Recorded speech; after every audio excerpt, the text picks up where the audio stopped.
Assalamualaikum warahmatullahi wabarakatuh. Kembali lagi bersama Bu Riana dan Bu Evi di pelajaran matematika. Nah, selamat belajar. Kali ini bab yang akan kita pelajari adalah materi baru, yaitu kalian juga sudah tahu garis dan sudut. Sebelumnya kalian juga sudah pernah mengerjakan beberapa soal terkait garis dan sudut kemarin, dan sebetulnya garis dan sudut ini udah kalian kenal sejak SD, jadi pasti mudah insya Allah ya. Seperti apa sih garis dan sudut itu? Yuk kita lihat.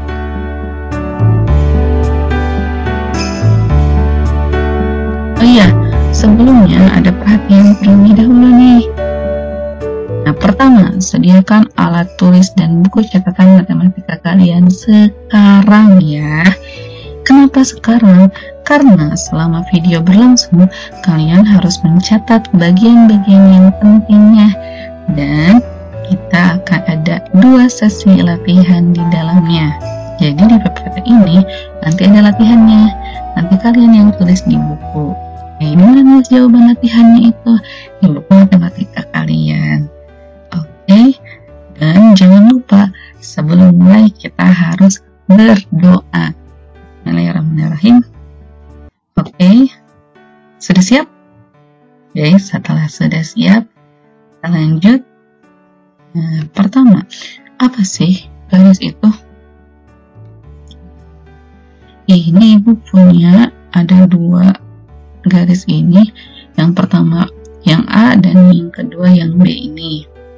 Oke, nah coba perhatikan apa yang membedakan garis A dan garis B.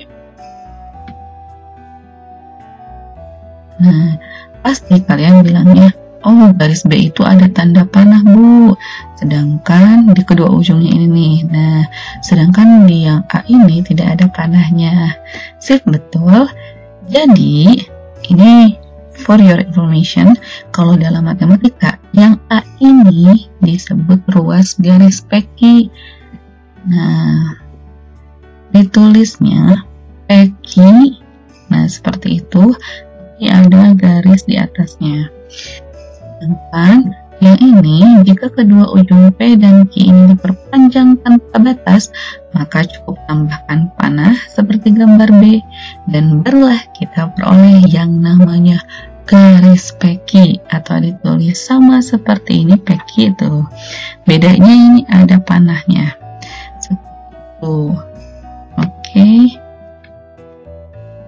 Selanjutnya kita bicara pendudukan 2 garis. Nah, kalau ada 2 garis, apa aja yang bisa terjadi? Pertama, bisa aja kedua garis itu sejajar. Kedua, bisa aja kedua garis itu berimpit. Ketiga, 2 garis bersilangan. Dan terakhir, 2 garis berpotongan. Nah, kita lihat satu-satu. Oke, 2 garis sejajar. Nah, ini ada garis namanya M dan N. M dan N ini merupakan garis yang sejajar dan ditulis penulisannya seperti ini, M terus garis miring 2 kali dan N. Contohnya apa sih dalam kehidupan sehari-hari yang punya 2 garis sejajar? Ini nih, rel kereta api. Dan kalian pasti bisa menyebutkan contoh-contoh lainnya. Coba ada pertanyaan nih, kira-kira garis M dan N akan berpotongan atau tidak? Kalau ini perpanjang nih, ini bisa diperpanjang, kira-kira bakal berpotongan atau tidak? Nah, ini yang namanya sejajar. Jadi 2 garis atau lebih dikatakan sejajar apabila garis-garis tersebut terletak pada satu bidang, ini mereka di dalam satu bidang ini, nah, dan tidak akan pernah bertemu atau berpotongan jika garis-garis diperpanjang sampai tak berhingga. Nah, sampai kapanpun garis M dan N yang sejajar ini tidak akan pernah bertemu di satu titik. Oke, selanjutnya ada dua garis berimpit. Apa sih yang dimaksud dengan berimpit? Nah, ini contohnya. Ini adalah garis P yang hitam ini dan garis Q yang abu seperti ini. Mereka merupakan dua garis yang berimpit. Dua garis dikatakan berimpit apabila garis-garis tersebut terletak pada satu garis lurus, sehingga hanya terlihat sebagai satu garis lurus saja, ya seperti ini. Nah, selanjutnya dua garis bersilangan. Nah, ini rada berbeda nih. Ini ada catatannya. Kalau bersilangan itu hanya terdapat dalam bangun ruang atau 3 dimensi. Seperti apa? Jadi gini, dua garis dikatakan bersilangan apabila garis-garis tersebut tidak terletak pada satu bidang datar dan tidak akan berpotongan apabila diperpanjang. Contohnya nih, ini ibu punya balok. Dalam balok itu ada beberapa garis-garis. Nah, seperti ini. Kita lihat AB yang ada warna oranye. AB ini bersilangan dengan FG. Nah, yang ini. Ini AB bersilangan dengan FG. Kenapa bersilangan? Karena kalau kita menyatukan dia, nah kita pindahkan FG ini ke bawah, maka bentuknya kan seperti ini. Mereka akan bersilangan, tapi mereka ada di daerah atau bidang datar yang berbeda. Kalau AB di sini di bawah tuh di ABCD, kalau FG di atas. Contoh lain apalagi? Bisa ini AB dengan EH atau CD dengan GF dengan FG dan CD dengan EH. Oke. Nah, terakhir dua garis berpotongan. Kalau berpotongan seperti apa? Nah, seperti ini contohnya. Garis M dan N berpotongan dan mereka bertemu di satu titik. Ibu namain dengan O tuh, dinamakan dengan titik O, dan O ini merupakan titik potong namanya. Dua garis dikatakan berpotongan apabila garis-garis tersebut terletak pada satu bidang datar dan memiliki satu titik potong. Nah, ini ya. Nah, sekarang coba apa yang terbentuk jika ada dua garis berpotongan sebagaimana garis M dan N? Nah, apa ya yang terbentuk? Coba aku kasih waktu kalian berpikir. Nah, ini ada yang tahu ini apa? Kalau sudah seperti ini, coba kita lihat. Kalau ibu pindahkan ke sini, ya benar, ini namanya sudut. Jadi yang terbentuk kalau ada garis yang berpotongan, maka ada sudut yang terbentuk. Nah, dari sini kita beralih ke materi sudut. Makanya garis dan sudut itu materi yang tidak bisa dipisahkan. Oke, kita masuk ke sudut. Nah, ini ya yang seperti biasa kita lihat. Oke, ini ada daerah yang diarsir orang ini. Apa sih dia namanya? Ini namanya daerah sudut. Apa itu daerah sudut? Daerah sudut adalah daerah yang dibatasi oleh kedua kaki sudut. Nah, kaki sudut itu apa? Nah, ini kaki sudut itu. Kalau di sini gambarnya berarti OB dan OA itu merupakan kaki sudut. Nah, bayangkan kaki ada dua tuh. Dan terakhir tentang sudut itu yang harus kalian ketahui adalah titik sudut. Nah, O ini adalah titik perpotongan kedua kaki sudut, yaitu titik O. Makanya si O ini selain disebut titik potong, dia juga disebut titik sudut. Oh, dan satu lagi tambahan, kalau misalnya kita masuk ke sudut, kalian pasti mengenal ini. satuan sudut menggunakan derajat atau seperti ini lambangnya atau simbolnya. Jadi ini di sini bisa jadi 30 derajat, 40 derajat, dan seterusnya. Nah, masih ingat nggak pakai apa menghitung derajat sudut? Oke, 5, 4, 3, 2, 1. Kita lihat. Yes, betul. Busur derajat. Nah, seperti apa busur derajat? Kalian juga pasti sudah pernah nih pakai ini. Ini nih namanya busur derajat. Contohnya nih, ini ibu perbesar. Jadi, bagaimana sih menggunakan busur derajat? Sebetulnya ibu yakin kalian udah pasti tahu waktu SD. Tapi ibu mengingatkan lagi, mungkin ada beberapa yang lupa lagi ya. Misalkan ini, kalian perhatikan ini ada sudut warna merah ini. Nah, kita lihat di kaki yang bawah ini, nah menghadap ke sini. Oh, kita lihat ada dua di busur derajat itu, ada dua angka Bu, tuh di dalam dan di luar. Kita pakai yang mana? Nah, pakainya adalah yang ada nolnya. Jadi gini, dua-duanya ada nolnya. Di sini karena kita mengarahkan satu kaki sudut itu ke yang nolnya. Lihat yang mana di sini, yang ini kan. Berarti kita memakai skala di dalam.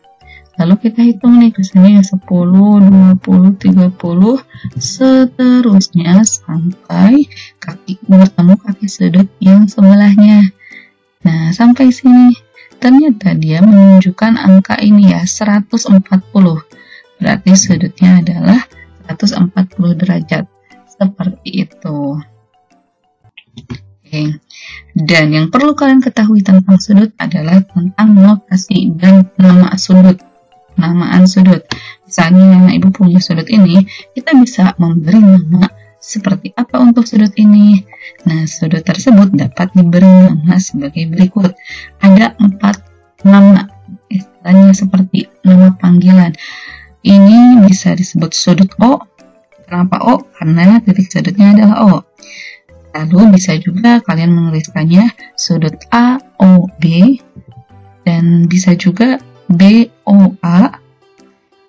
Yang penting O-nya di tengah seperti ini karena dia titik sudutnya. Atau terakhir bisa juga kalian menuliskan dengan seperti ini, sudut alfa. Ini bukan A tapi ini alfa. Nah, seperti ini. Pertanyaannya, apa itu alfa? Alfa itu berasal dari huruf Yunani. Nah, selain alfa ada alfa, ada beta, dan ada juga theta. Iya, theta. Nah, biasa digunakan untuk memberi nama sudut. Jadi, ini itu adalah simbol menunjukkan besar sudut. Biasa di matematika itu kalian jangan aneh bakal ketemu seperti ini nih, huruf ini bukan A, tapi ini alfa. Terus ada juga beta dan bisa juga theta dan lain-lainnya.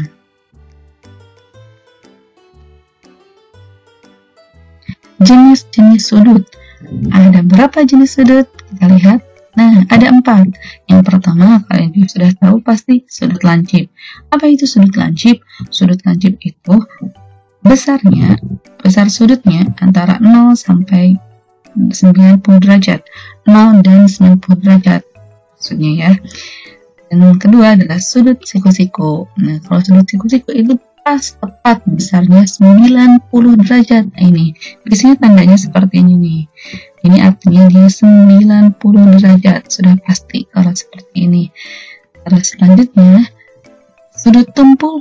Sudut tumpul ini besarnya antara 90 dan 180 derajat.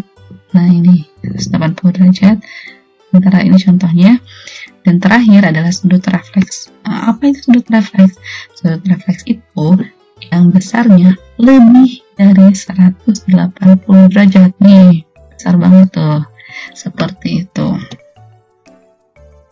Oke. Materi awal sudah selesai. Kita latihan dulu yuk. Ini adalah latihan 1. hanya 2 nomor. Coba kita lihat satu-satu. Nomor 1, tentukan nama sudut, titik sudut, dan termasuk jenis sudut. Apakah ketiga sudut di bawah ini?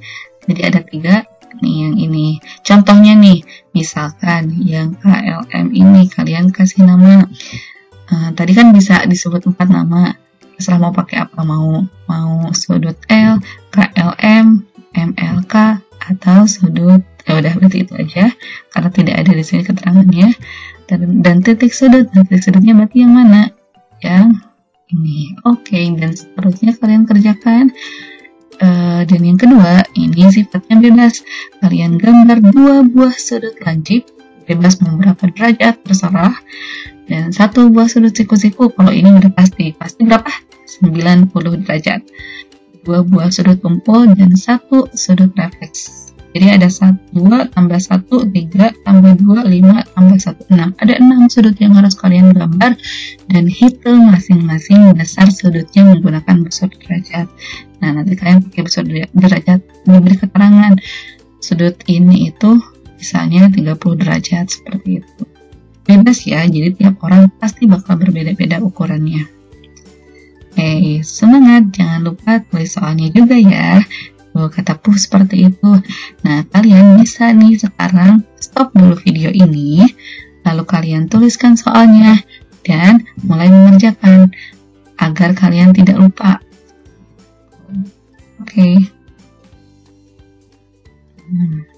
Setelah kalian mengerjakan soal latihan satu lagi, tadi Ibu sudah memberitahu bahwa bakal ada 2 sesi latihan. Kita lanjut lagi, hubungan antar sudut. Apa yang terjadi kalau ada antar sudut-sudut itu? Hanya ada 3. Pertama, 2 sudut saling berpenyiku. Yang kedua, 2 sudut saling berpelurus. Dan terakhir, 2 sudut saling bertolak belakang. Kita lihat, yang pertama adalah 2 sudut saling berpenyiku atau berkomplement. Nah, jadi itu nama lain dari berpeniku adalah berkomplement. Misalnya nih, berpeniku, kalian kan mungkin curiga, kok peniku sih kayaknya berhubungan dengan siku-siku. Ya, betul. Kita lihat, nah apakah sudut A, O, B ini membentuk sudut siku-siku? Nah, ini betul ya, ini sudut siku-siku. Ya, oke. Terus Ibu menggambarkan ini ada C-nya nih, ada OC. Nah, dia motong di sini nih. Jadi, terbentuk 2 nih. Ada sudut alfa dan sudut beta. Coba kalian gambar sudut siku-siku. Ingat ya, besar sudutnya 90 derajat. Terus buat lagi garis C seperti di samping. Nah, ukur sudut alfa dan beta. Pasti nih, kalau kalian menjumlahkan alfa dan beta, hasilnya pasti berapa? Betul, 90 derajat. Sudah pasti. Kenapa? Karena sudut alfa dan beta, lihat, mereka saling berpenyiku. Itu. Jadi, apa yang disebut dengan berpenyiku? 2 sudut dikatakan saling berpenyiku atau berkomplement jika jumlah besar kedua sudut itu sama dengan 90 derajat. Nah, seperti ini. Kita punya faktanya gitu, bahwa nanti alfa ditambah beta pasti sama dengan 90 derajat. Kalau gambarnya seperti ini. Contoh soal hitungnya seperti apa sih? Nah, kalau tadi kalian itu kan menghitung pakai busur derajat.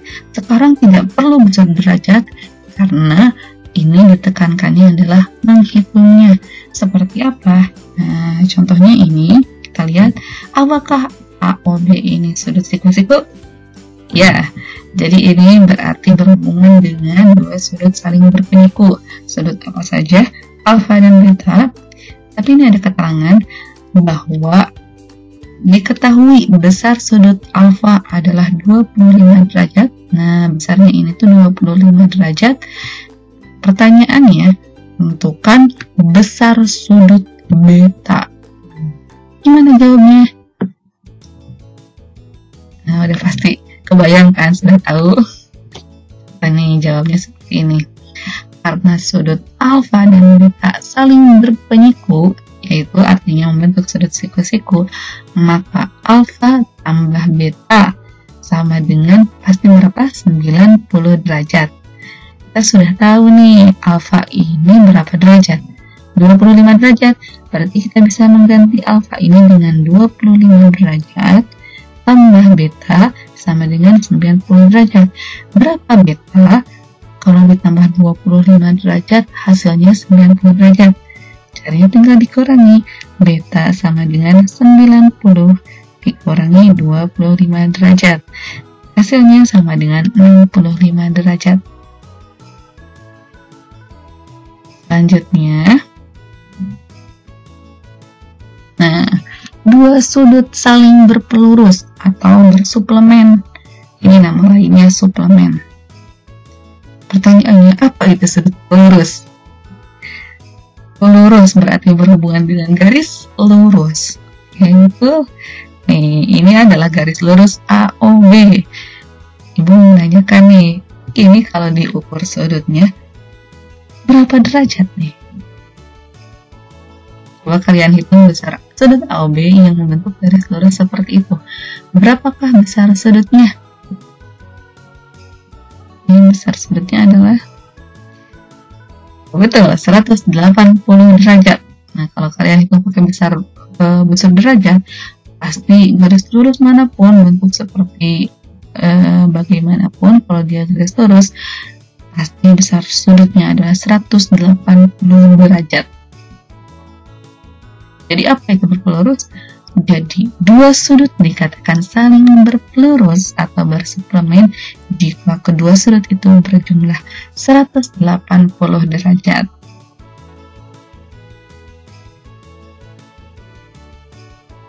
Nah, gimana sih contoh soalnya?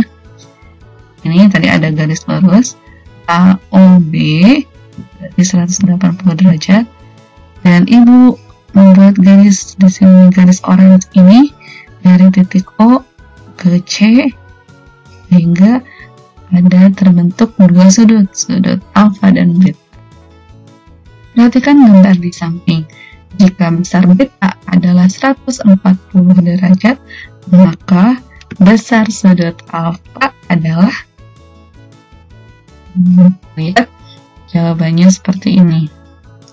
Karena sudut alfa dan beta saling berpelurus, ya kan ini nih, membentuk garis lurus alfa dan beta, artinya membentuk besar sudut 180 derajat, maka alfa, nah sudut alfa ini ditambah sudut beta, pasti hasilnya adalah 180 derajat. Sekarang udah diketahui bahwa beta itu besarnya 140 derajat nih. Berarti pertanyaannya, berapakah sudut alfa? Begitu. Alfanya kita tetap tulis alfa tambah 140 derajat, hasilnya 180 derajat. Berarti kira-kira alfanya berapa?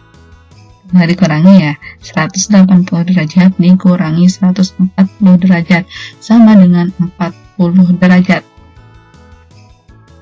Oke. Nah, selanjutnya ini latihan terakhir. Jadi, silakan kerjakan nomor 1 dan 2. Nomor 1 itu, lihat, ini berarti dua sudut saling berpenyiku A sama B. Sedangkan nomor 2, ini adalah sudut yang saling berpelurus. Ini seperti contoh soal yang tadi yang pertama. Ini seperti contoh soal yang kedua. Silahkan seperti tadi latihan 1 kalian kerjakan. Nah, semangat, jangan lupa tulis soalnya juga, ya gambarkan gitu, menggambar seperti itu. Tidak perlu benar-benar ini 30 derajat kalian hitung, tidak perlu, menggambarkan saja seperti itu.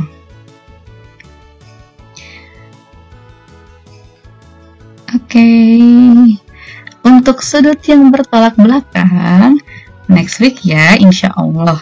Alhamdulillah, materi dan latihan untuk hari ini sudah selesai. Semoga bermanfaat. Terima kasih telah belajar dengan baik hari ini. See you later. Nah, apakah ada pertanyaan? Kalau ada, tanya di Google Classroom ya. With love, Briana dan Bu Evi. Assalamualaikum warahmatullahi wabarakatuh.